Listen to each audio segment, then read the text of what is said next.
Hello everyone, welcome to my channel. Helen കെല്ലറിൻ്റെ ആത്മകഥയായ എൻ്റെ ജീവിതകഥ ചാപ്റ്റർ 10. പെർക്കിൻസ് സ്കൂൾ വേനലവധിക്കായി അടയ്ക്കുന്നതിന് തൊട്ടു മുമ്പ് ഞാനും ടീച്ചറും അവധിക്കാലം ചെലവിടാൻ ബ്രൂസ്റ്റർ എന്ന കടൽത്തീരമുനമ്പിലേക്ക് പോവാൻ തയ്യാറെടുത്തു. ഞങ്ങളുടെ അടുത്ത സുഹൃത്ത് മിസ്സിസ് ഹോപ്കിൻസും ഒപ്പമുണ്ടായിരുന്നു. കടലിനെക്കുറിച്ച് കേട്ടിട്ടുള്ള കഥകളെല്ലാം ഓർമ്മിച്ചപ്പോൾ എനിക്ക് അത്യധികം ആഹ്ലാദമുണ്ടായി. ആ വേനലിനെക്കുറിച്ച് ഓർക്കുമ്പോൾ എൻ്റെ ഓർമ്മയിൽ വ്യക്തമായി തെളിയുന്നത് സമുദ്രം തന്നെയാണ്. ഒരു ഉൾനാട്ടിൽ ജീവിച്ചതുകൊണ്ട് അത്രയധികം കടൽക്കാറ്റിൻ്റെ സുഖമറിയാൻ എനിക്ക് അവസരമുണ്ടായിട്ടില്ല. പക്ഷേ ഞാൻ വായിച്ചിട്ടുള്ള നമ്മുടെ ലോകം എന്ന ഗ്രന്ഥത്തിലെ സമുദ്രത്തെക്കുറിച്ചുള്ള വിവരണങ്ങളിൽ നിന്ന് എനിക്ക് സമുദ്രത്തെയും തിരകളുടെ ഗർജനങ്ങളെയും തൊട്ടറിയാൻ അത്യധികമായ ആകാംക്ഷയുണ്ടായി. സ്വപ്നം യാഥാർത്ഥ്യമാകാൻ പോകുന്നതോർത്ത് എൻ്റെ കുഞ്ഞു ഹൃദയം വല്ലാതെ തുടിച്ചു. നീന്തൽ വസ്ത്രം അണിഞ്ഞയുടൻ തന്നെ ഞാൻ ചൂടുള്ള പൂഴിമണലിലേക്ക് കുതിച്ചു. ഒട്ടും ഭയമില്ലാതെ തണുത്ത വെള്ളത്തിലേക്ക് ഊളിയിട്ടു. തിരമാലയിൽ മുങ്ങുകയും ഊഞ്ഞാലാടുകയും ചെയ്തു.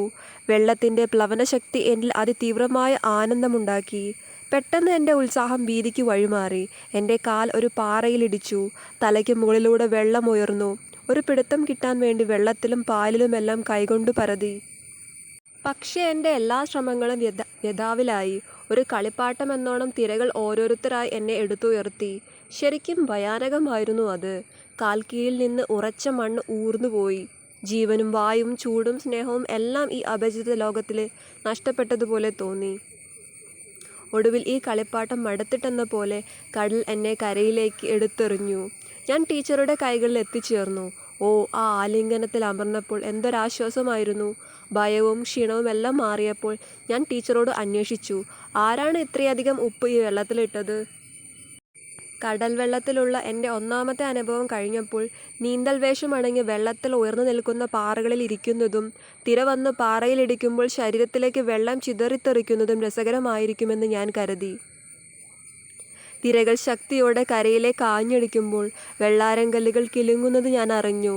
തിരയുടെ ശക്തിയിൽ തീരമൊട്ടാകെ കുലുങ്ങുകയും വായു സ്പന്ദിക്കുകയും ചെയ്തു. വീണ്ടും ശക്തിയോടെ തിരിച്ചു വരാനായി അവ കടലിലേക്ക് തന്നെ തിരിച്ചുപോയി. ഇരമ്പുന്ന കടലിൻ്റെ ഗർജനത്തിൽ പേടിയോടെ ഞാൻ പാറയിൽ അള്ളിപ്പിടിച്ചു. ഏറെ നേരം കരയിൽ അങ്ങനെ ഇരിക്കാനായില്ല. പരിശുദ്ധവും നിഷ്കളങ്കവുമായ കടൽക്കാറ്റ് കുളിർമയുള്ള പ്രശാന്തമായൊരു ചിന്ത പോലെ തോന്നിച്ചു. വെള്ളാരങ്കല്ലുകളും കക്കകളും ഉള്ളിൽ കുഞ്ഞു ജീവികളെ പേറുന്ന ചിപ്പികളും എന്നെ വല്ലാതെ വശീകരിച്ചു. ഒരു ദിവസം മിസ് സള്ളിവൻ വെള്ളത്തിൻ്റെ ആഴം കുറഞ്ഞ ഭാഗത്തുനിന്ന് പിടിച്ച ഒരു ജീവിയിലേക്ക് എൻ്റെ ശ്രദ്ധ ക്ഷണിച്ചു. അതൊരു വലിയ കുതിരലാട ഞണ്ടായിരുന്നു. ആദ്യമായാണ് ഞാൻ അത്തരമൊരെണ്ണത്തിനെ കാണുന്നത്. സ്വന്തം വീട് മുതുകത്ത് കൊണ്ടു നടക്കുന്ന ആ ജീവി വളരെ വിചിത്രമായ ഒന്നായി എനിക്ക് തോന്നി. അതിനെ വീട്ടിൽ കൊണ്ടുപോയി ഓമനിച്ച് വളർത്തിക്കളയാമെന്ന് പെട്ടെന്ന് എനിക്ക് തോന്നി.